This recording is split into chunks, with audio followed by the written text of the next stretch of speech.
기도 응답도 마찬가지고 전도도 마찬가지고 캠프도 마찬가지고요. 하나님이 되게 하시는 쪽으로 우리가 인도받아 가야 됩니다. 그러려면 세 가지 원리가 있는데, 첫 번째가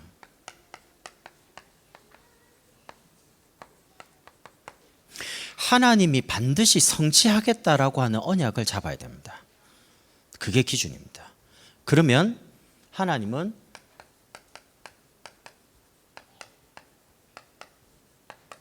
하나님의 방법 가지고 일을 성취시켜 나갑니다. 우리는 계획을 세워가지고 그대로 딱 되면 응답이라 생각하잖아요.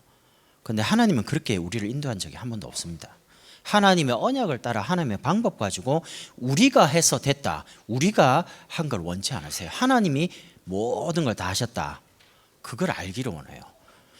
여러분과 제가 복음 깨달은 게 은혜고요, 언약 붙잡게 된 것도 은혜고, 오늘 여기 앉아 있는 것도 사실 하나님 은혜로 된 거지 우리가 한 게 아무것도 없습니다. 전도 우리가 합니까? 아닙니다. 하나님이 구원받을 사람을 만나게 하고 믿도록 은혜를 주셔야지만 그것도 되는 거니까. 그러면 세 번째가 계속 응답이 이어지는 거예요. 응답 왔다가 끊어졌다가 드문드문 오다 이런 게 아닌데 계속 이어지는 절대적인 응답이 오는 거죠. 왜 절대라는 단어를 붙였냐? 하나님이 하시기 때문에 절대라는 단어를 붙였어요. 그러면 뭘 붙잡아야 되냐? 하나님이 우리를 얼마만큼 생각하는지를 알고 계셔야 됩니다. 복음 깨달았다는 말은 예수님이 그리스도고 모든 문제 해결다, 맞습니다. 근데 여러분은 혼자 있으면 외롭잖아요.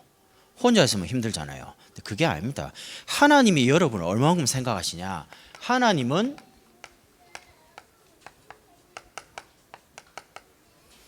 여러분을 최고 관심 대상으로 생각하고 계세요.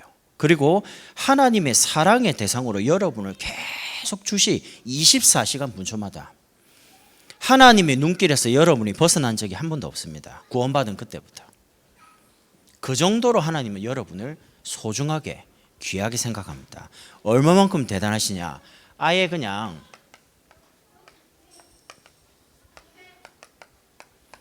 여러분 때문에 몸살 났어요. 나 물질 성공으로 살다가 반드시 죽는 우리인데, 여러분 어제 목요일이죠. 목요일 저녁밤 그리고 오늘, 어제 오늘 인터넷이든 뭐든 뉴스 보면 제일 많이 나오는 기사가 있습니다. 뭔지 아시죠?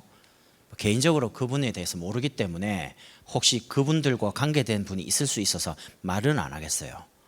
근데 제가 말하고 싶은 거는 뭐냐 하면, 지금 우리나라 분위기가 어떠냐? 정치인이든 경제인이든 성공했어요.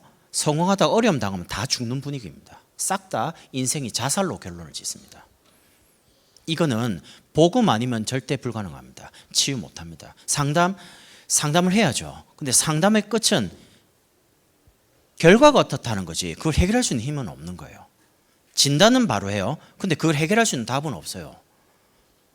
그래서 우리가 진짜 복음을 그분들에게 전하지 않으면 언젠가는 인생의 끝이 그렇게 가는 겁니다. 이런 생각이 없어요. 그 주변에 복음 가진 사람 없을까? 한국의 기독교인이 5분의 3인데 국회에도 있고 공무원들. 그러면 그분이 고민할 때 주변에 한 분만 뭐 정확하게 말 안 해도 뭔가를 말했으면 영향을 받을 거 아닙니까? 근데 그거를 말할 수 있는 사람이 없는가? 너무 서글픈 거 있죠. 엘리트들, 그 다음에 전문인들, 그렇게 되기까지 얼마나 노력했겠습니까? 그런 사람이 복음 한번 못 들어보고 답을 한번 못 들어보고 죽었다. 그게 교회 책임이라고 생각하는 거죠. 저는 목사니까. 여러분, 사람들은 어쩔 수 없어요. 돈, 성공, 살다가 본인도 답이 없으니까 거기서 인생 마감하는 겁니다. 우리도 그렇게 살다가 죽어야 되는데 하나님이 이런 속에서 망하고 아예 죽어가기 때문에 너무 안타까워하는 거예요. 몸살 난 거예요. 이 몸살이 얼마만큼 심각하냐? 중병 났어요, 하나님이. 안타까워하는데 성령이 말할 수 없는 탄식으로 우리를 위해서. 여러분 자녀가 틀린 길 잘못된 데 가면 가슴 아프잖아요. 이거는 아닌데 왜 우리 아이가 저렇게 돌아오기를 기다리고 뭐 잘 되기를 기다리고, 하나님도 마찬가지입니다. 하나님을 떠나가지고 인간이 영적 문제로 고난다가 죽을 수밖에 없잖아요. 살리려고 너무 안타까워하는 겁니다. 마음에 이제 중병 걸렸어요. 이래가지고 아예 어떻게 하셨냐? 목숨을 주셨어요. 여자의 후손 대신 메시아 그리스도를 직접 보내셔서 피 흘리고 십자가에서요 아예 딱 죽으신 겁니다. 그렇게 해놓고 여러분과 저를 건지신 겁니다. 여자분들은 모르겠어요. 어머니는 굉장히 위대하다 그러죠. 가끔씩 기네스북에 티코 같은 모닝 같은 차를 아이가 깔리니까 엄마가 와서 확 밀어가지고요 그 엄청난 무게의 차를 확 밀어가지고 아이 건지는 거 한 번씩 본 적 있죠. 근데 그런 초인적인 힘이 어디서 나오겠습니까? 머릿속에 우리 아이가 깔려 죽겠다, 이거 뒤집어야 된다 이러면 순간적으로 초인적인 힘이 나오는 거예요. 확 미는 거죠. 본인이 평상시에 그렇게 안 되잖아요. 왜냐? 저 아이를 살리기 위해서는 목숨도 걸어요. 엄마는, 부모는. 하나님이 여러분과 저를 살리려고 생명을 걸었어요. 생명을 주셨어요. 그리스도를 보내서. 그러면 이 복음 받으면 여러분이 굉장히 행복해집니다. 그런데 반대로요, 외롭습니다. 여러분이 중요한 위치에 중요한 일을 하는 사람이라면 뭐가 있냐? 외로워져요. 왜냐하면 뭔가를 여러분 스스로 결정해야 되고 뭔가를 선택해야 됩니다. 아무도 여러분 안 도와줍니다. 여러분은 결정할 수 있는 위치에 있다 할 때는 여러분의 결정에 따라 여러 가지가 결과가 달라지는 거거든요. 그럼 어떻게 됩니까? 하나님 인도받아야 돼요. 응답받아야 돼요. 그렇지 않으면 그 결과, 선택하는 거에 따라서 많은 결과가 나오니까 혼자 어려운 게 아니고 가족이 다 어려울 수도 있고요. 아니면 회사 전체가 어려울 수도 있고, 심지어 내가 선택을, 판단을 잘못해버리면 한 지역이 죽을 수도 있고 막 이런 거죠. 그러니까 어떤 면에서 외로워요. 그걸 누가 도와줄 수 있는 게 아니니까. 그래서 여러분이 복음 속에서 뭔가를 순간순간 선택을 하고 인도받아가는 부분에 힘을 얻어야 됩니다. 여러분의 일단 과거를 하나님이 행복하게 만들었어요. 왜 행복이냐? 과거가 생각하면 눈물이 나고 너무 상처 때문에 심장이 벌렁거리고 막 답답하고 이런데 안 그래요. 그것 때문에 여러분이 복음 깨닫게 됐잖아요. 그거 하나로 감사할 수 있어야 됩니다. 만약에 그 문제와 그 상처, 그 사건이 아니었다면 복음 들을 수가 없죠. 그럼 우리도 세상 사람처럼 돈 좋아하고 성공, 어떤 자리, 욕심 따라서 막 살아가다가 어느 날 복음 한번 못 들어보고 어떻게 되겠습니까? 불신자가 망하는 인생 스토리처럼 망하 죽는 거예요. 그러다가 이제 지옥 가는 거예요. 그러니까 사실은 우리가 어려움이 왔고 정말 남이 안 당하는 너무 답답한 어려움을 당한 그게 오히려 축복이 되고 발판이 된다는 거죠. 제가 지난주에 어떤 분을 만나서 복음을 쭉 전했는데요. 이분은 모자란 게 없어요. 솔직히 말하면. 부족한 게 없어요. 그런데 본인이 우울증도 오고요. 본인이 여러 가지 가정 문제도 오고 경제 문제도 오고 자녀 문제도 오고 한꺼번에 이제 문제가 확 오니까 얼마나 힘들겠어요? 힘드니까 이제 찾기 시작한 거예요. 이걸 도와줄 수 있는 사람을. 그러다가 권사님 통해서 연결돼 가지고 복음 전했는데 이 복음을 받아요. 제가 이렇게 말했습니다. 선생님께서 이런 문제 안 왔으면 복음 받겠습니까? 안 받을 거예요. 여러분 문제 하나도 없고 돈 잘 벌고요. 막 일하는 것마다 막 잘 되고 뻥뻥 뚫리고 해보세요. 여러분 교회 오겠습니까? 안 옵니다. 교회. 제가 옛날에 청년대학 사역할 때 어떤 친구가 청년이 저보고 이래요. 전도사님 좀 기도해 달라는 거예요. 그래서 뭐냐 이러니까 로또 60억 좀 당첨되도록 기도해 달라는 겁니다. 내가 그 자리에서 바로 말했습니다. 하나님은 절대 응답 안 할 테니까 사지 마라. 돈 아깝다. 이러니까 왜 전도사님이 이 복음 가진 전도사님이 불신앙을 하느냐는 거예요. 나보고 불신앙 좋아하고 있네. 네 60억 받는 순간 교회 안 온다. 내가. 그러니까 아니래요. 뭐 60억 받으면 일단 6억을 11조 한데 좋아하고 있네 속으로. 무슨 6억을 11조를 해요. 딱 받는 순간 도망갈 텐데. 해외에서는 로또 당첨되는 순간 부인과 이혼을 한다 안 합니까? 일단 부인 바꾸고 집 바꾸고 차 바꾸고 다 바꾼대요. 왜냐? 혼자 먹으려고. 세상이 이렇게 돌아갑니다. 그래서 여러분의 과거를 두고 나는 너무 불행한 부모님, 불행한 과거, 불행한 인생을 살았다 그렇게 말하지 마세요. 안 불행합니다. 여러분이 하나님 자녀가 된 게 얼마나 큰 축복이에요. 그게 축복이고 그게 성공이고 그게 다입니다. 이 속에서 하나님은 오늘도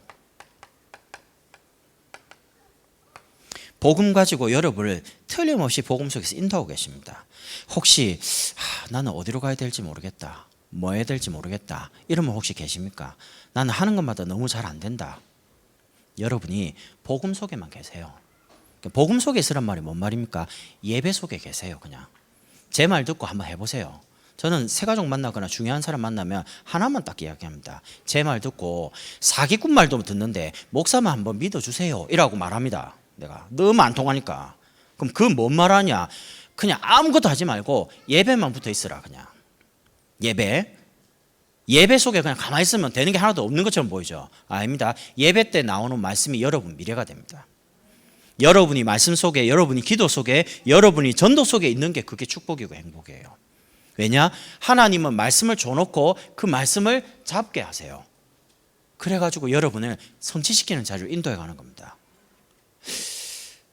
미래를 알았으면 막 준비했겠죠. 근데 저는 옛날에 복음 잘 모를 때 미래가 너무 암울했습니다. 보이는 것도 없고 하고 싶은 것도 없고 되어지는 것도 없고 인생 자체가 그냥 무기력, 무능력, 뭐 되지도 않는 인생이니까. 그러니까 미래를 뭐 이래 해봐야겠다, 이렇게 준비해야겠다. 그럼 제가 가만히 있었냐? 아닙니다. 엄청 열심히 살았거든요. 남에게 싫은 소리 듣기 싫어하는 성격이고, 성격이 얼마나 깔끔하냐, 완벽하냐. 일단 내가 일을 하면 남이 뭘 툭 말한다, 자존심 허락이 안 됩니다. 듣기 싫어요. 그런 것들. 그 정도로 열심히 살았는데 되는 게 하나도 없는 거죠. 그러니까 이제 되는 게 하나도 없으니까 사람이 무너지잖아요. 와, 예수 믿는데 되는 게 하나도 없구나. 끝도 없이 추락을 하는데 브레이크가 없어요. 그냥 타락을 하기 시작하는데 진짜 어디까지 내려가는지 몰라요. 그냥 예수 믿다가 믿은 게 아니죠. 복음 잘 모르니까 그냥 종교생활에서 교회 가고 열심히 기도하고 뭐 방언도 하고 뭐 부흥회도 참여하고 하루에 성경 300장씩 읽고 미친 듯이 살았는데 되는 게 하나도 없는데요. 그러다가 복음 듣고 왔는데 행동 변화가 한 개도 없어요. 그럼 똑같아요. 살아가는 모습도 생각 똑같아요. 근데 하나가 딱 달랐어요. 가만히 생각해 보면 하나님이 나를 복음이 선포되는 자리에 계속 있게 했어요. 예배, 훈련. 뒤돌아보니까 그게 하나님의 방법이었구나. 진짜입니다. 여러분이 그냥 예배에 붙어 있기만 하세요. 그러면 나머지는 하나님 다 합니다. 그러면 간증할 만하죠. 나는 한 게 아무것도 없는데 예배 드리고 말씀 받고 힘도 없고 답 없고 그냥 언약을 주시니까 기도 조금 했는데 하나님이 다 되게 하셨다. 그게 진짜 간증 아닙니까? 내가 열심히 했는데 됐다. 여러분이 한 거죠. 하나님이 한 게 아니죠. 복음 속에 있으면 하나님이 다 하게 만들어요. 내 생각대로 내 계획대로 된 건 없는데 하나님의 계획대로 언약대로는 다 되더라고요. 그래서 나는 하나님 전적으로 신뢰합니다. 하나님의 계획은 내가 생각한 것보다 훨씬 훌륭하고 먼 미래를 두고 인생 전체를 두고 인도해 가고 계시니까. 그래서 하나님 정말 믿어도 돼요. 신뢰도 돼요. 여러분 인생을 맡겨도 돼요. 하나님 완전하신 분이니까, 영원하신 분이니까. 그래서 성경 속에서 그거를 확인해 보면 렘넌트 7명, 포로 시대의 사람들, 초대교회 사람들, 우리 시대하고 비교하면요 진짜 예수 믿는 건 지금 천국입니다. 우리 이 사람들은 예수 믿는다 말하면 잡혀가요.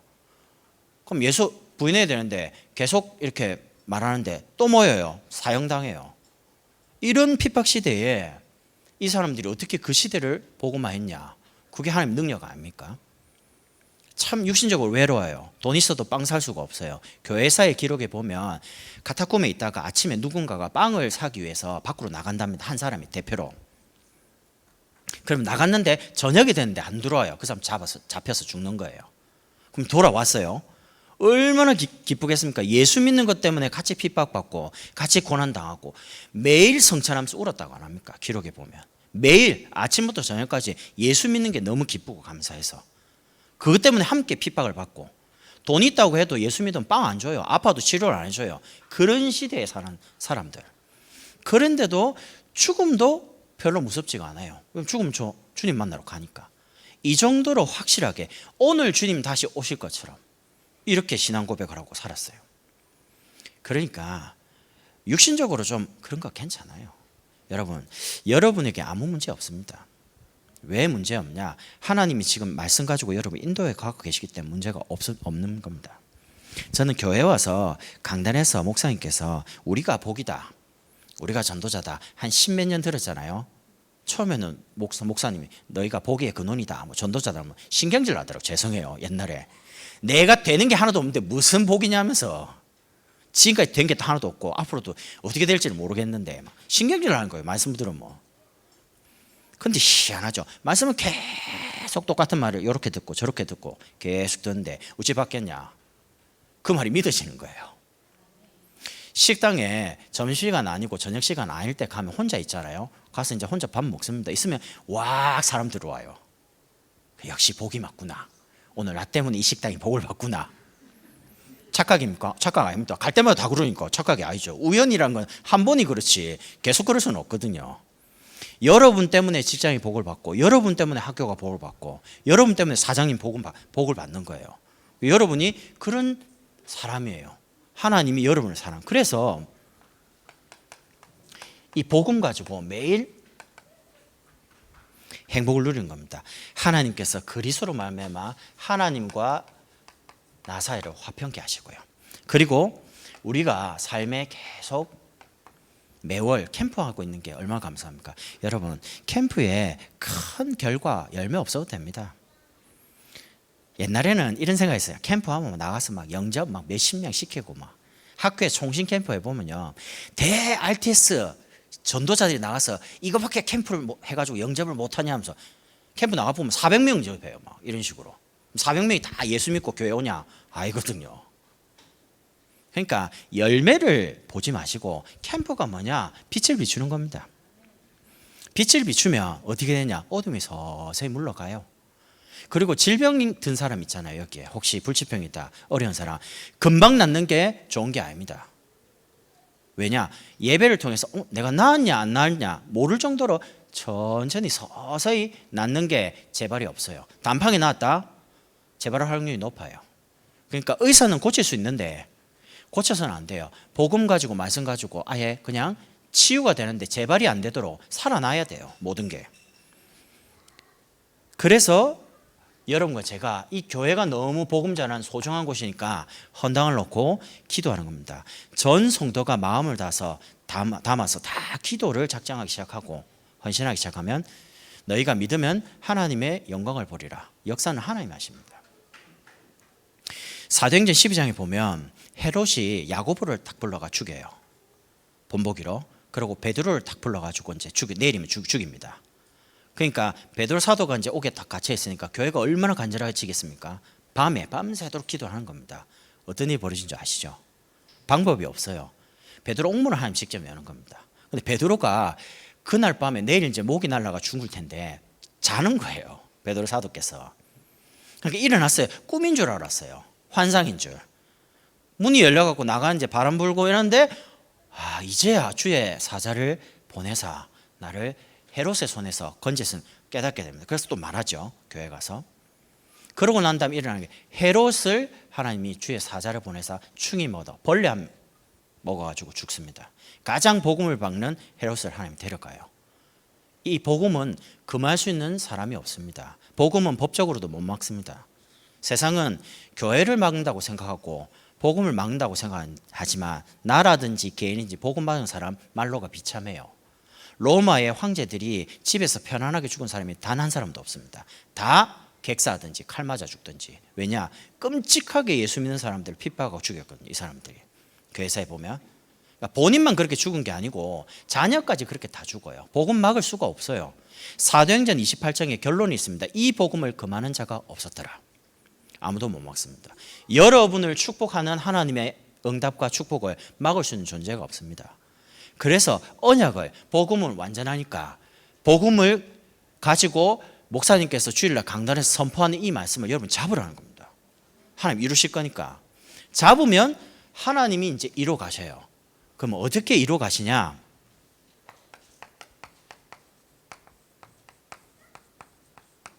하나님은 사람을 준비시킵니다. 그럼 누구를 준비시키냐? 하나님은 사람을 준비하고 세우시는 방법이 뭐냐면 오늘 바울이 고백한 거, 약한 것, 궁핍, 핍박, 공고. 하나님 누구를 준비하셨냐? 바울을 준비하신 거예요. 그렇게 예수 믿는 사람을 잡아서 핍박하고 아예 다메섹 갈 때 공문 들고 가서 법적으로 이제 다 잡아서 죽이려고 했는데 부활하신 주님이 직접 나타나고 사울을 꺾어요. 그리고 바울을 준비를 시킵니다. 복음 받고 바로 바울이 전도를 한 게 아닙니다. 고향으로 돌아가요. 바나바가 바울을 데려오기까지 기간을 가만히 보면 한 14년 정도 걸려요. 갈라디아 2장 1절에 보면 자기가 고향에 있는데 바나바라는 분이 와서 자기를 데려가는 겁니다. 어디로요? 안디옥 교회로. 그 기간이 얼마 걸렸냐? 14년입니다. 그럼 하나님이 그 14년 동안 바울을 계속 뭔가를 준비시키고 세워간 겁니다. 여러분, 하나님이 쓰시려고 하는 사람을 불러가 바로 쓴 적이 한 번도 없습니다. 하나님은 하나님이 쓰시려고 하는 사람을 준비를 시킵니다. 모세를 40년을 미디안 광야에서, 아브라함을 불러놓고 25년 동안 준비시켜 나갑니다. 완전히 언약을 믿을 때까지. 그래서 여러분, 하나님은 어디에 관심이냐? 여러분이 복음으로 세워지고 복음으로 행복해지고 여러분이 살아나기를 원해요. 그래서 사실은 바울이 세워지니까 그 다음에 만난 인물이 디모데입니다. 외조모, 네 어머니 유니게 속에 있던 이 복음이 너에게도 있구나. 디모데를 그 루스드라에서 돌 맞은 다음에 바로 들어가 가지고 찾은 인물이 디모데입니다. 우리 같으면 돌 맞고 그 다음에 전도로 가겠습니까? 쉬어야죠. 붓기가 이제 깔아앉을 때까지 달걀도 문지르고 이래 있어야지. 돌 맞아갖고 유대인들이 죽고 나고 밖에 시체를 버렸는데 눈 떠보니까 살아있거든요. 그러고 바로 들어가서 찾은 인물이 누구냐? 거기 지속할 수 있는 사람을 찾기 위해서 간 인물이 만난 사람이 디모데입니다. 이 디모데가 세워지는데 6년 반 정도를 하나님 또 기다리게 만듭니다. 어마어마하잖아요. 그러면서 신라 하나님이 바울에게 또 붙입니다. 그리고 사도행전 누가복음을 기록했던 의사, 복음의 전문가입니다. 교육자가 아닙니다. 목회자가 아닙니다. 복음의 완전 정통이에요. 데오빌로 각하에게 편지 보낼 만큼. 그리고 본인 의사 기능이 너무 전문해요. 데오빌로 각하 인정할 만큼 주치의로. 그러면서 그것만 그렇습니까? 전도에 대한 모든 성경적인 전도 전략 사도행전 나왔는데 그거를 누가 기록했냐? 목회자가 기록한 게 아니에요. 전문인 의사 누가 기록했어요? 이런 팀을 하나님이 딱 준비를 하는 겁니다. 준비시켜 놓고 난 다음에 준비되니까 하나님이 이 팀을 움직이는 곳마다 현장의 문을 여시면서 현장을 준비하는 겁니다. 하나님이 사람을 준비하고요. 하나님이 핍박, 궁핍, 환난, 연약한 것 가지고 계속 세워가요. 이분들이 딱 준비되니까 이분들이 움직이는 현장마다 하나님이 예비한 현장의 문을 쫙 열어주는 거예요. 어디입니까? 그게 빌립보입니다. 아시아로 복음 전하러 가려는데 하나님이 주의 성령께서 복음 전하는 걸 막잖아요. 하나님이 원하는 게 뭔지를 계속 기도합니다. 막 움직이면서요. 드로어에 딱 간데 밤에 환상이 보는데 여기 와서 복음 가지고 나를 도와달라 할 때 그 환상을 볼 때 바울이 저기 가서 복음 전하라고 마음에 인정했다 나옵니다. 그러고 움직인 곳이 마게도냐 첫성 빌립보입니다. 거기서 루디아를 만나죠. 그러고 여기서 사람 찾아놓고 또 움직입니다. 데살로니가 지역으로요. 거기서 또 중요한 사람 찾습니다. 어디로 움직입니까? 고린도로요. 움직이는 곳마다 하나님이 예비된 사람, 예비된 현장이 있는 거예요. 그래서 우리가 지역에 계속 하나님 예비된 사람을 찾아서 예비된 현장을 계층에도 열고 산업인도 열고 전문인도 열고 혹시 이 시스템에 못 들어온 사람이 있으면 개인적으로도 이렇게 가서 도와주려고 우리가 시스템을 계속 캠프를 통해서 만드는 겁니다. 이번에도 캠프 이후에 구역을 2군데를 늘리고요. 확장을 하고 이번에 내일이죠. 우리 EBS 집중 훈련을 하지 않습니까? 사역하는 분이 대상자 되고 옵니다. 어른들이. 그럼 이제 사역하는 분들은 양육을 해가지고 이분들이 잘 세워진 분이 있어요.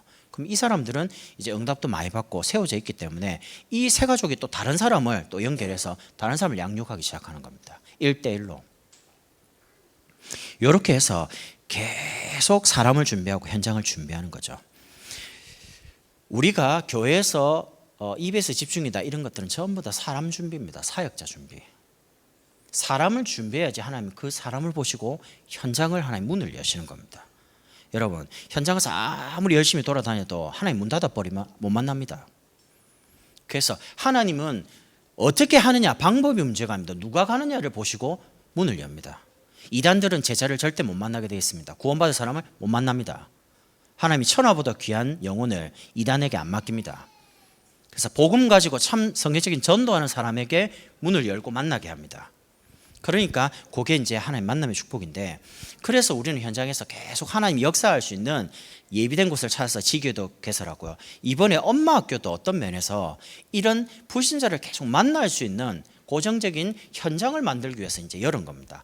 이번이 아마 엄마 학교 지금까지 진행한 중에 몇 번째 되죠? 4번째, 5번째 되죠.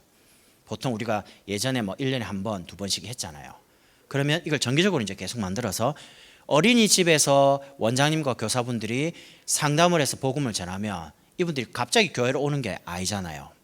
이분들을 계속 만나면서 양육을 하면서 지교회든 구역이든 교회로 연결하는 뭔가 중간적인 현장이 필요한데, 그게 엄마 학교라는 겁니다. 현장.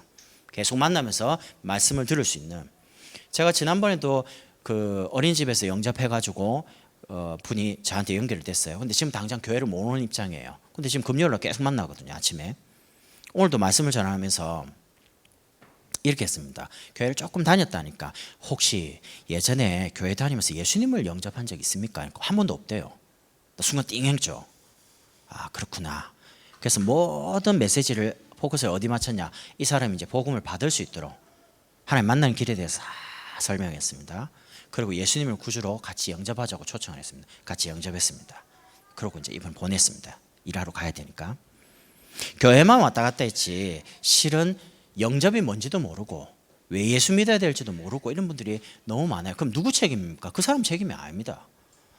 그렇게 안 들어봤으니까요. 그래서 우리가 현장에서 불신자를 계속 만날 수 있는 장을 계속 만들어 가야지만 그분들이 갑자기 교회로 못 오고 옆집이니까, 이웃집이니까, 사무실이니까 이렇게 편하게 와서 복음 듣고 구원받는 거예요. 그러면 하나님께서 이런 현장 속에서 누구를 이제 세워가시냐, 하나님이 그 현장을 살리기 위해서 준비된 제자를 하나님이 만나게 하시는 겁니다. 그게 누구냐? 루디아입니다. 나를 주민자로 알거든 내 집에 들어와서 유해라. 이런 사람 만나보면 전도가 얼마나 쉽습니까? 알아서 다 할 텐데. 전도할 대상자를 알아서 준비하고, 전도할 주변의 사람들 다 기도하고, 자기 집을 오픈하고, 전도에 필요한 모든 걸 다 되는데요. 바울이 이전까지는 전도를 돌아다닐 때 자비량으로 했습니다. 일을 해가지고, 텐트 치는 일을 해가지고요, 돈을 벌면 움직일 때 여비도 쓰고 잠도 자고 밥도 먹고. 근데 루디아를 만나는, 빌립보 교회를 만나는 그때부터는 자비량이 없어졌습니다. 왜냐? 바울의 전도운동에 필요한 경비를 누가 되냐? 루디아가 되기 시작한 거예요. 그러니까 하나님이 이제 본격적으로 전도운동 하라고 루디아를 통해서요 계속. 그래서 빌립보 4장에 보면 헌금 이야기 나옵니다. 나는 뭐 풍부에 처하지도 있고 뭐 굶기도 있었고 뭐 못 먹을 때도 있고 이러면서 연복 이야기 나옵니다. 그 말은 보내라 이 말이거든요. 필요한 거를. 그게 이제 배경이 이제 빌립보서예요. 그러니까 루디아 한 사람이 세워지니까 모든 게 다 끝나는 겁니다. 그럼 그것만 그렇습니까? 데살로니가 지역에 신라 데리고 들어갔는데 거기 누가 이제 만나시냐? 야손, 경제인인 아닙니까? 바울이 어려움 딱 당하니까 보석금을 탁 내고 딱 보호를 하는 거예요. 거기에 헬라인 기분이 딱 붙으면서 데살로니가 지역에 이게 하나님 말씀이 진짜 맞냐? 매일 상고하고 묵상하고 이런 분들이 계속 일어나는 겁니다. 제자가요. 고린도 지역에 아예 갔는데 아예 브리스가 부부가 딱 만났습니다. 업이 같음으로. 업이 같아요. 그리고 방향이 같아져요. 회당에 들어가서 렘넌트 운동을 본격적으로 하는 겁니다. 이 브리스가가 로마서 16장 3절 4절 바울이 고백하기를 나를 위해서 목을 내놨다. 돈 내놨다 이래 안 했습니다. 목 내놓으면 다 내놓은 거죠. 생명 걸었으니까. 이런 생명 건 제자가 우리가 사람을 준비할 때 하나님은 이 사람을 보시고 현장을 준비하고요. 그 현장에 지속할 수 있는 정말 생명 건 일꾼과 제자를 하나님 계속 일으키는 겁니다.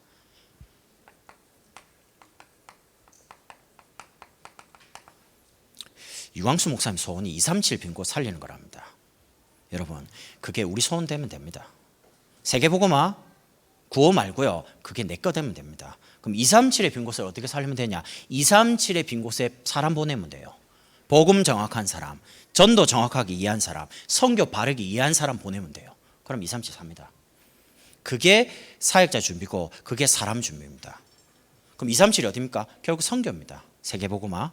그럼 237을 살릴 사람을 준비하는 곳이 어디입니까? 그게 교회입니다. 근데 문제는 교회가 비어 있어요. 237을 살려야 되는데 세계복음화가 4명이고 1000명인데 교회가 그 언약과 그 사명과 1000명을 교회가 잃어버리고 있는 거예요. 그래서 237을 살릴 수 있는 교회를 살려야 돼요. 이 사람을 보내야 되는데 그 사람을 키우는 것이 교회니까 교회를 살려야 되는 겁니다. 교회, 사각지대 된 전도를 상실한 사명을 잃어버린 교회를 깨우는 거예요. 교회가 뭡니까? 건물 깨우란 말입니까? 아닙니다. 성도를 깨워야 돼요. 이런 하나님의 축복을 가진 어마어마한 축복된 행복한 존재인데 이 축복도 모르고 이 행복도 모르고 이 사명도 놓치고 사니까 깨우는 겁니다. 그러면 이 교회 빈 곳이 지금 말하는 이곳입니다. 여기에 우리 목사님 지금 최고 앞장서 있다는 걸 여러분이 기도로 밀어주셔야 돼요. 한 번도 역사 속에 교회 속에 미자립이 해결된 적이 없습니다. 저도 신학 공부를 해봤잖아요. 그러면 이거는 시대적인 언약입니다. 우리가 한다 이러면 교만할 수 있는데 하나님 만약 여러분을 저를 우리 교회를 목사님을 쓰신다면 그건 가능한 거 아닙니까? 그게 잡자니까요. 잡고 237 살리는 비어있는 교회 미자립. 오늘도 현장 갔는데요. 목사님이 뭐라고 말하냐. 코로나 딱 터지니까 오후 예배 없어지기 시작했답니다. 수요금요 아예 안 된답니다. 눈치가 어떠냐.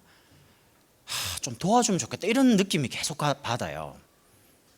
그래서 이제 장로님한테 뭐라고 하냐. 장로님 오후 예배 때 내가 사람을 모을 테니까 장로님이 와서 우리 교회 간증 좀 해주면 안 됩니까? 이런 게 이제 이야기가 이제 제게 들려요.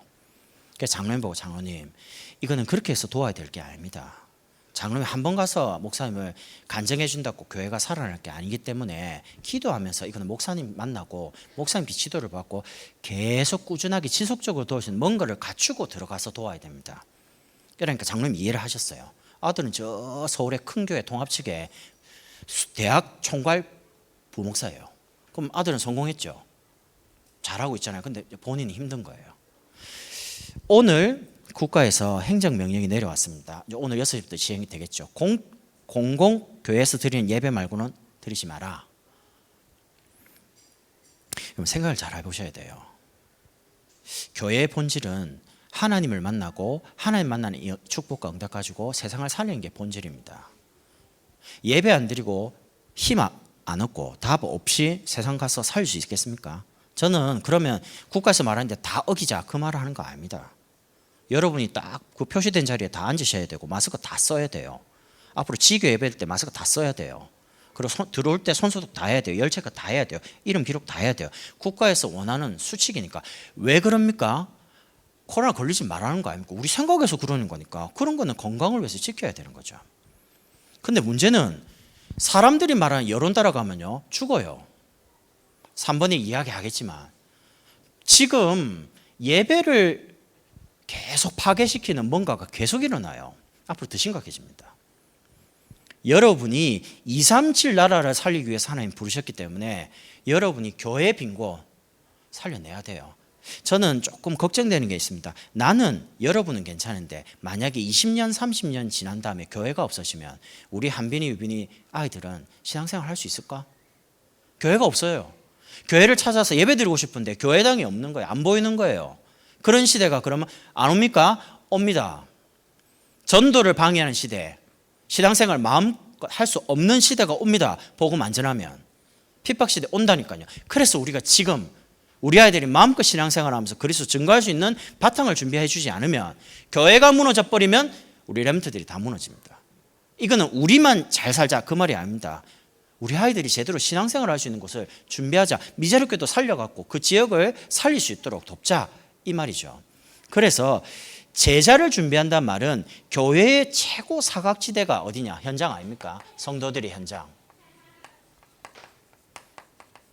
그 현장의 빈 곳이 어디냐? 그게 렘넌트입니다. 그게 본부에서 나오는 청소년들입니다. 특히 대안이 없어요. 그래서 대안학교입니다. 대안이 없다니까요. 나라에서 대책이 없어요. 그래서 사실은 보면요, 루디아를 하나님이 준비하셨지만 루디아 곁에 지역에 누가 있습니까? 귀신 들린 여종 아이가 있었습니다. 살았습니다. 야손을 살렸습니다. 거기에 바울이 어디를 파고들었습니까? 서원, 저자, 아이들이 있는 곳으로 파고들었습니다. 브리스가 부부를 하나님 예배했습니다. 세웠습니다. 이 브리스가 부부와 함께 어디로 파고들었습니까? 아이들이 있는 렘넌트 있는 회당으로 들어갔습니다. 그러니까 원리가 똑같아요. 말이 문제가 아니고 원리가 똑같은 사람, 현장, 제자입니다. 사람, 전 세계 살 2, 3, 7 빈고 사람 보내야죠. 준비된 사람. 그러면 그 보낼 사람을 키우는 것이 교회니까 교회를 살려야죠. 현장 중에 현장이 교회 현장이니까 성도들이 교회 와서 힘을 얻고 세상 가야 되는데 예배 실패해가지고 말씀 안 들려가지고 세상 나가니까 가정도 직장도 사업도 삶이 다 무너지는 거 아닙니까? 그러면 교회를 살리면 현장, 우리 아이들이 현장이 살아나요. 하나님 미래니까. 원리가 똑같습니다. 그래서 이렇게 되는 거죠. 되는 사람을 되도록 해가 시스템을 만들어서 보내버린 겁니다. 아예 그냥 응답 계속 받을 수 있는 되는 사람. 된다 안 된다 말하기가 조금 그러지만 뭐가 되고 안 되냐, 언약을 잡으면 되어져요. 그걸 가지고 되도록 만들어가지고 보내야 돼요. 그래야지 전도가 돼요.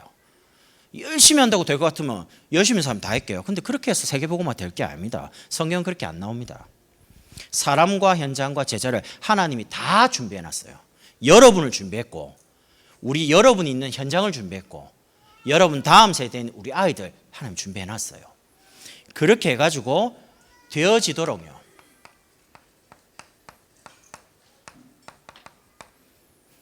되어지는 캠프, 되어지는 응답. 저는 그렇게 생각합니다. 우리의 기도가 모여지는 오늘 밤에 하나님 기적을 일으킬 수 있다. 그래서 전도가 뭡니까? 여러분, 전도는 나가서 영접시키는 행위가 아닙니다. 그건 전도의 한 부분이고요. 300지교를 계속 만들어가면 전도는 저절로 일어나요. 거기에 대한 확신이 있어요. 거기에 대한 근거를 가지고 있어요. 거기에 대한 교회 성장에 대한 데이터를 가지고 있어요. 아, 지교회를 바르게 계속 깔아가고 다락방을 만들었더니 하나님이 불신자를 다락방에 보내고 교회를 성장시켜서 지역 살리는 뭔가를 증거를 주시는구나. 데이터를 가지고 있어요. 통계를. 그럼 이제 300지교회 좀 일어나기 시작하면요, 일단 복음을 쭉 전해지는 부분이 많아집니다. 그러니까 여러분이 지금 얼마만큼 큰 축복 속에 있냐. 그래서 우리가 매월 이 300지교를 만들기 위한 캠프를 합니다. 우리가 7월에는 엄마 학교 가지고 계속 불신자 모을 수 있는 문화적인 장을 준비했어요. 8월에는 우리가 그 문화적인 부분 이어가기 위해서 다도, 아까 권사님 간증한 것처럼 다도합니다. 차도 마시고. 여러분, 땡볕에 더운데 막 돌아다니면서 전도한다. 저는 그런 거 싫어합니다. 안 그래도 땀이 많았고 어디 가서 뭐 어디로 가야 돼요 도대체 캠프 때. 상가 갈랍니까? 지난 수요일 날 신충인 전사님 메시지 할 때 캠프 2시간 하면 1시간 커피숍에 가고, 나도 옛날에 그랬거든요. 시간을 채워야 될 거 아닙니까? 2시간을 계속 돌아다닐 수는 없잖아요. 일부러 그런 캠프를 안 합니다. 왜냐? 더우니까. 뭐 때문에 그렇게 성도들 고생시키는 캠프를 하겠습니까? 딱 캠프 전에 중요한 만들 곳 이미 다 확정해 놓고 가서 개설 시험시험 만듭니다. 시험시험 만들어 놓고 다락방 합니다. 말씀은도. 그럼 이제 하나씩 한 명씩 복음 듣죠. 그러면서 한 역사를 계속 응답받아 가는 거죠.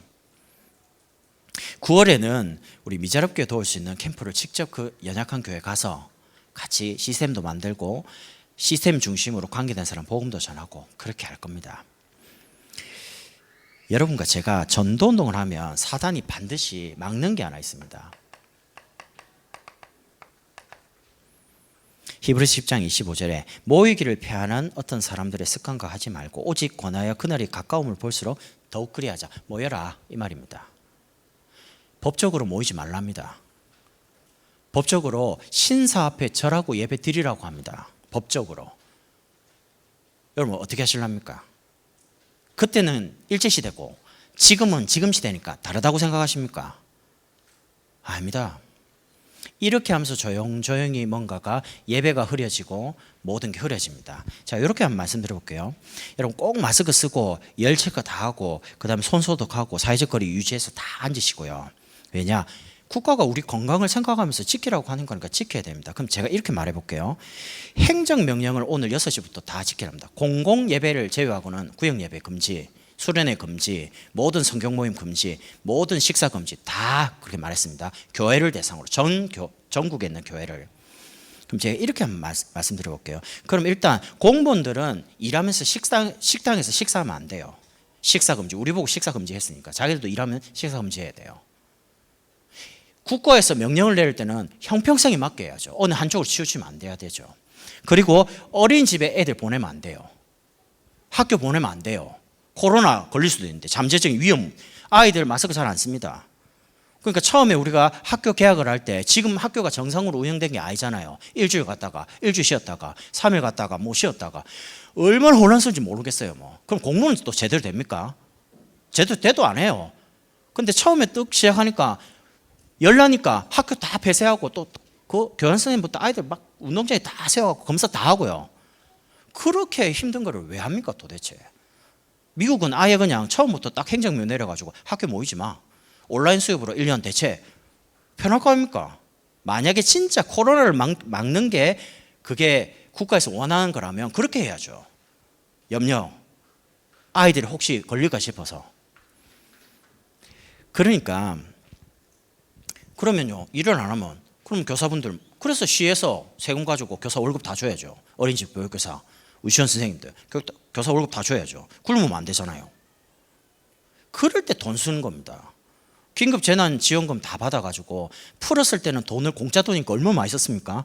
그거 한 달, 두 달 만에 현금 다 쓰잖아요. 그 다음에 이제는 소상공인들 돈이 안 들어온대요. 안 사니까 아무도. 똑같아요. 이전보다 더 힘들어요.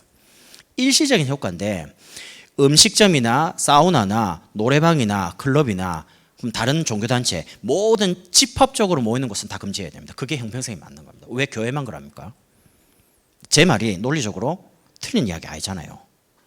교회에서 확진자가 많이 나왔다. 근데 엄밀히 따지면 90% 교회 이상이 방역을 준수해라는 것을 정말 잘 지키고 있습니다.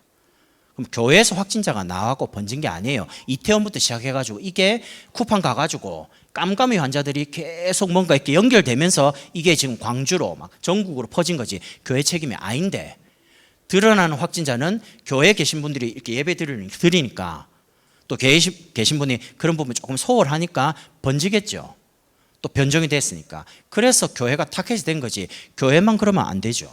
그래서 이거는 해야 되냐 말아야 되냐 그런 문제가 아닙니다. 여러분 예수 믿지 마라고 하면 안 믿을 겁니까?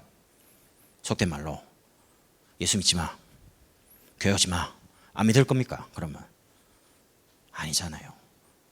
저도 미국 갔다 와서 자가격리를 14일 모텔에서 일주일 그리고 집으로 일주일 갔습니다. 집에 일단 제가 딱 도착하자마자 우리 아이들 아무도 어린이집 못 가고요. 수요예배, 금요예배 아무도 못 가요. 돌봄 못 가요. 나 때문에. 음성인데도 불구하고 뭔가 찜찜하잖아요. 혹시나 모를까 싶어서. 교회 근처에도 안 왔습니다. 혹시 뭐 문제 생기면 내가 이제 영향을 주는 사람이 되니까. 근데 사실 아무 이상 없었거든요. 근데 이제 두려운 거예요. 그런 부분이. 그런 두려움이 계속 성도들의 마음속에 잠재되어 있는데 모이지 마! 이래 버리면 그럼 이제 이번 주, 다음 주에 진행되는 여러 가지 부분을 어떻게 하시렵니까? 하지 말아야 됩니까? 그러면 우리 미래를 렘넌트 키워야 되는데 하지 말아야 돼요. 진짜. 이건 지금 화난 게 아닙니다. 군과에서 하는 부분에 하지 말자 그 말이 아닙니다. 뭔가 형평성이 안 맞고 일관성이 아니잖아요. 일괄적으로 말하는 게. 국민청원을 올렸는데 하루 만에 30명이 청원에 찬성했어요. 이런 거는 와 대단하다. 계속 말해라 싶은 거예요. 솔직히. 누군가는 말해야죠. 전에 처음에 코로나 딱 하니까 사회적 거리 2m 유지하니까 어떤 분이 시청에 가갖고 자퇴했다 안 합니까? 2m 아니네. 공무원 보고. 공무원이 아무 말을 못하는 거예요. 말을 하려면 본인들부터 딱 지키고 뭔가를 딱딱 해야죠. 왜 교회만 그럽니까? 그러니까 이거는 신앙적인 부분이기 때문에 여러분 신앙은 여론 따라가면 안 됩니다. 그럼 우리는 마음대로 하자. 제 말은 그런 게 아닙니다. 제가 꽉 막힌 사람이 아닙니다. 뭐 말하면요. 아이 틀렸어 이라고 내 말만 하는 사람이 아닙니다. 앞뒤 좌우 위아래 다 생각하고 뭔가 객관적이고요. 뭔가 이렇게 합리적이고 논리적으로 말하면 듣습니다. 틀린 게 아니니까. 제가 지금 여러분에게 말한 거는 감정적으로 말한 게 아닙니다. 논리적으로 말한 겁니다. 교회라는 단체만 그러지 마라. 하려면 다 같이 해라. 그럼 형평성이 맞죠. 합리적이죠. 객관적이죠. 누가 봐도 다 국민의 건강을 생각해서 하는 거니까. 그래서 여러분, 전도운동은 틀림없이 방해가 옵니다. 성경에 말하잖아요. 모이지 말라고요. 코로나 때문에 너무 합리적으로 말하기 좋아요. 그냥 교회 가지 마 이러면 핍박이 될 텐데 그런 게 아니에요. 질병이니까 모이면 안 된다고 말하는 거예요. 너무 맞는 말인데 앞으로 그런 일이 더 많이 일어난다는 겁니다. 그럼 안 모여야 됩니까? 결론 내고 신앙생활 하셔야 돼요. 오실 때 마스크 쓰고 손소독하고 열체크하고 다 지키고 기도하고. 그런데 생겼다, 그런 건 하나님 주권이니까 어쩔 수 없죠. 근데 저는 그렇게 생각합니다. 하나님이 오산을 지금 보호하고 있다. 왜? 다민족교회 때문에. 우리가 전도운동에 방해받지 않고, 오산이 얼마나 좁은 도시냐, 차 타고 40분만 딱 돌면요 오산 도시를 다 돕니다. 그 정도 좁은 도시입니다. 여기서 한 명이 딱 퍼졌다, 지금 전파력도 굉장히 심한데요, 금방 삽시간에 퍼집니다. 그럼 이제 시의 시장님이나 공무원들이 가만히 계시겠습니까? 안 가만히 있습니다. 계속 와갖고 뭐 쪼겠죠. 하냐 안 하냐 검사하고 막 감찰하고. 그럼 우리가 어떻게 숨을 쉬겠어요, 모일 때마다. 그러니까 그런 게 아니라는 거죠. 여러분, 하나님이 주시는 응답에는 반드시 사단이 막습니다. 그럼 정부가 사단이냐? 나는 그 말을 하는 게 아닙니다. 여러분, 메시지를 잘 들어보세요. 그 말을 하는 게 아닙니다. 전도운동에는 반드시 방해가 있다는 겁니다. 그거를 넘어설 수 있는 힘을 길러야 돼요. 그 힘 가지고 두 번째, 교회가 지금 중요한 시간표가 건축입니다. 목적이 경기 남부 살리는 부분에 우리 핵심과 램데이 가지고 후대를 제대로 복음 대통령을 키우는 시대적인 제목입니다. 그래서 여러분이 시대적인 걸 잡았기 때문에 시대적으로 어려울 수 있어요. 목사님도 어려움 당하셨고 여러분도 올 수 있단 말이죠. 그거를 응답으로 받을 수 있도록. 세 번째는 우리 후대입니다. 제대로 인턴십 하고요.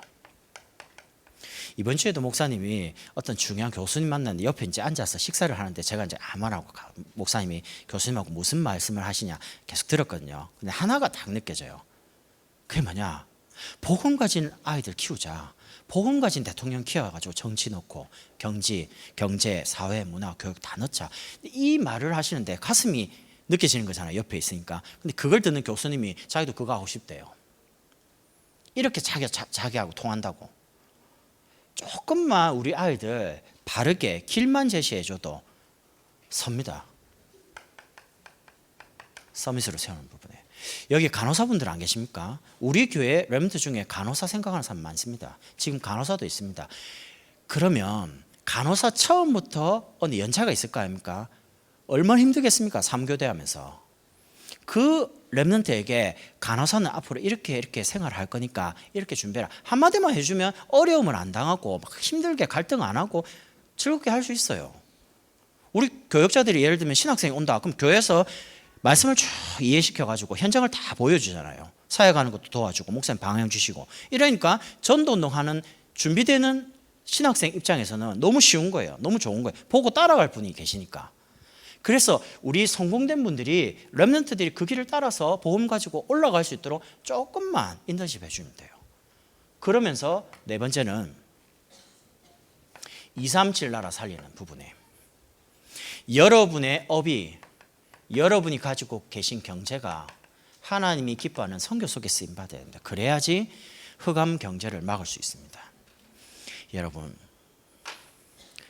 하나님은 여러분과 저에게 응답을 준비해 놓고 부르셨습니다. 이렇게 말씀드려 볼게요. 모든 종교는 기도 응답을 받으려고 기도합니다. 그러나 복음은, 우리 기독교는 응답을 받으려고 기도하는 게 아닙니다. 응답이 있어요. 기도하기 전에 와 있는데 기도하면 그 응답이 보여요. 깨달아져요. 하나님 예비한 응답이. 그게 다른 겁니다. 우리는 응답을 목적으로 받지 않습니다. 하나님의 계획이 뭐냐? 그게 말씀을 통해서 선명하게 나와요. 그 말씀을 잡았더니 하나님이 문제를 통해서, 사건을 통해서 응답하시는 겁니다. 응답을 따라갔더니 결국에는 다 살게 되는, 응답이 진짜 현실로 나타나는 것 뿐입니다. 그래서 여러분, 문제, 사건, 핍박, 여러 가지 신앙생활, 여론에 흔들리지 마세요. 왜 국가에서는 이렇게 말하는데 교회는 왜 이랍니까? 그런 말 하지 마세요. 국가에서 그러면 신앙생활 제대로 하도록 그런 명령을 하겠습니까? 저는 그렇게 안 봅니다. 그래서 우리가 딱 지킬 건 지키고 할 건 하고요. 예배드리고 힘 얻고 답 얻어서 세상 살려야 됩니다. 여러분 가정 주변에 있는 자살하는 사람, 우울증 걸린 사람, 공황장애 만나는 사람이 다 그런 사람밖에 없는데 살려야 될 거 아닙니까? 그래서 여러분이 오늘 밤에 언약 잡고 같이 힘을 모으자는 거죠. 하나님이 이루실 절대적인 언약. 우리에게 문제 많지만 그 문제를 통해서 하나님 이뤄 가실 방법, 우리를 세우시고 우리 주변에 현장도 세우시고 우리 뒤에 또 전도 운동할 중요한 렘넌트 세우실 것이니까 이 응답을 놓고 우리 찬양 부르신 이후에 우리 합심으로 한번 기도하겠습니다. 413장 찬양 부른 이후에